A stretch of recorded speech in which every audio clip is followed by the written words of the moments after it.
Je pourrais le décrire comme nous autres, on fait la vente et la pose de pneus neufs usagés.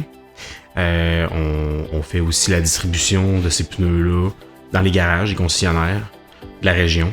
On en fait plusieurs fois par jour. Sinon, après ça, on fait la vente de roues, de mag. Puis c'est ça, on fait l'installation sur les véhicules. On est spécialisé dans les pneus usagés et neufs en liquidation. On a un des plus grands inventaires de pneus usagés de la région de Québec, peut-être même de la province. On se spécialise dans les pneus de qualité, les pneus qui ont presque neufs. On a aussi beaucoup de pneus neufs en liquidation qui sont vraiment en bas du prix là, de toute la compétition. On fait aussi la distribution de pneus neufs et usagés dans les concessionnaires d'auto neuves de la région, dans les garages de mécanique. Puis on fait beaucoup de livraisons chaque jour, là, on fait des livraisons. Fait qu'on a quand même un bon réseau de clients, puis ça se développe là, de mois en mois, on a toujours plus de clients. Puis, je vous dirais, ça se situe sur. Mais le plus grand défi se situe surtout au niveau de la gestion du personnel, l'embauche du personnel, trouver du personnel compétent, fiable, efficace. C'est sûr que ça a été un de mes plus grands défis. Fait que dans le fond, des fois au début, on n'avait pas beaucoup de travail à faire, pas beaucoup d'inventaire, pas beaucoup de tâches à donner aux employés. Donc là, je pouvais pas les garder. Donc là, ces employés-là se trouvaient d'autres emplois. Fait que là, pour pallier à ça, j'ai décidé d'augmenter mon nombre d'inventaires, d'avoir de plus en plus de pneus, plus de pneus à gérer, donc dans le fond, plus de ventes, plus de travail pour les employés. Fait que ça a permis de pouvoir garder des employés plus longtemps.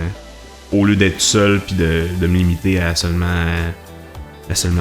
une porte ou un employé, ben j'ai décidé d'aller plus gros, de miser plus gros, puis que ça allait sûrement rapporter plus là, puis que j'allais pouvoir avoir plus d'employés, du meilleur personnel. Si j'avais plus de revenus, ben les employés allaient avoir un meilleur revenu aussi. Fait que c'est le prix. J'ai reçu un prix, c'est le jeune entrepreneur autochtone de l'année.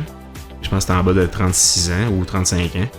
Fait que c'est un prix de 5000 $ en espèces. Un voyage, dans le fond, le transport puis l'hébergement au lac Lémy, à côté d'Ottawa. Après ça, il y a une statuette du prix.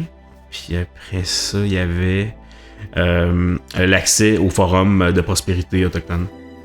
Qui était assez intéressant, pour faire du réseautage. Puis il y avait aussi une vidéo qu'on fait là c'est quand même intéressant comme prix. Puis c'est un bel honneur. Puis je suis bien content de ça. J'ai demandé à un de mes fournisseurs qui me suit depuis plus de 10 ans, un de mes représentants de fournisseurs, qui m'aide vraiment à grandir dans mon entreprise. Il m'a fait une belle lettre de recommandation.